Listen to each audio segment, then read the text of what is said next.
ဒီရိုဟင်ဂျာမရှိဘူးဆိုတဲ့ဟာကကျွန်တော်ကလုံးဝလက်မခံဘူးဘာလို့လက်မခံဆိုတော့ဒီရိုဟင်ဂျာရှိတယ်ဆိုတာကိုဗမာတယောက်အနေနဲ့ဘာဖြစ်လို့ဒီလိုမျိုးဒီရိုဟင်ဂျာတွေဘက်ကနေပြီးတော့ရက်ခံပြီးပြောရလဲအဲ့တော့အဲ့ဒါမျိုးဒီရရမယ်လို့အခုဘယ်ဟာတွေကလှုံ့ဆော်ပြီးတော့ဖြစ်လာတဲ့ဟာလေးများရှိလေဗျဒီပထမဆုံးချက်ကပေါ့နော်ဒီရိုဟင်ဂျာမရှိဘူးဆိုတဲ့ဟာကကျွန်တော်ကလုံးဝလက်မခံဘူးဘာလို့လက်မခံဆိုတော့ဒီရိုဟင်ဂျာရှိတယ်ဆိုတာကိုသမိုင်းထောက်ထားရဟလာ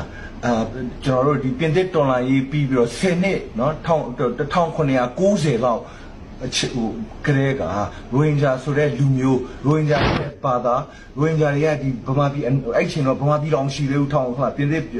တော်လှန်ရေးပြီးသွားတဲ့နောက်ပိုင်းပေါ့1990ပတ်ဝန်းကျင်ပေါ့နော်ဗမာပြည်မပေါ်ခင်ပေါ့နော်ပြည်တော်စုမြန်မာနိုင်ငံကြီးဆိုတာကြီးမပေါ်ခင်ကလေးကရိုဟင်ဂျာကရခိုင်ပြည်မှာရှိခဲ့ဟုတ်လားအဲ့ဒီချိန်တော့ဟာအာရကန်ဆိုပြီးတော့ခေါ်တယ်ရခိုင်နေလည်းရှိတာတမိုင်းထောက်ထားဘလို့မှညင်းလို့မရတဲ့ဟာနော်နောက်ဒုတိယတစ်ချက်ကကြတော့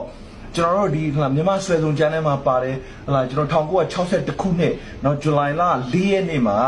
ဟလာဒီဘူးသီးတော်မောင်းတော်မှာပြောသွားတယ်ဒီဒုတိယကာကွယ်ရေးဦးစီးချုပ်ဗိုလ်မှူးချုပ်အောင်ကြီးရဲ့မိန့်ခွန်းမှာပါတယ်ဟလာမြန်မာအတန်မှာအတန်ဖွင့်သွားတယ်ဟလာဒီလိုသူက source အမျိုးစုံပေါ့ဗျာဟလာဒီဟိုရိုဟင်ဂျာဆိုတာရှိပါတယ်ဆိုတာကိုဗမာလိုလည်းရှိတယ်ဟလာအင်္ဂလိပ်လိုမတက်လို့ဟိုမယုံဘူးဆိုရင်ဗမာလိုဖတ်ကြည့်ဟလာဒီဟာတွေကစာကြည့်ရတဲ့သွားစရာမလိုဘူးပတ်စံဟိုချက်တသိန်းကုန်ခံပြီးတော့စာစမ်းဝယ်ကြမှာအင်တာနက်မှာရှိတယ်အကုန်တက်ဖတ်လို့ရတယ်နော်